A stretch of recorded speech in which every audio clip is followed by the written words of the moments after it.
గత 75 ఏళ్లుగా స్వాతంత్ర సమరయోధులనగానే మనందరికీ గుర్తొచ్చేది ఇద్దరు. ఒకరు గాంధీ, రెండు నెహ్రూ. కానీ నిజానికి వీళ్ళిద్దరు బ్రిటిష్ ఏజెంట్లు.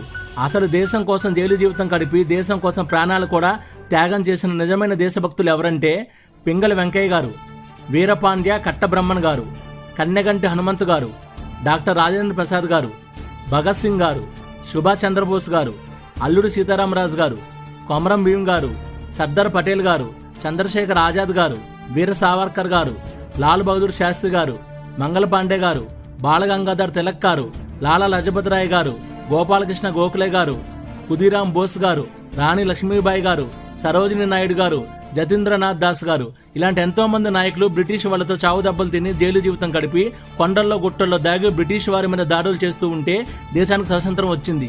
గాంధీ అహింసా మార్గం వల్ల కాదు, నెహ్రూ గాంధీ విలాసవంతమైన జీవితం గడిపి బ్రిటిష్ ఏజెంట్లుగా పనిచేశారు. కాబట్టి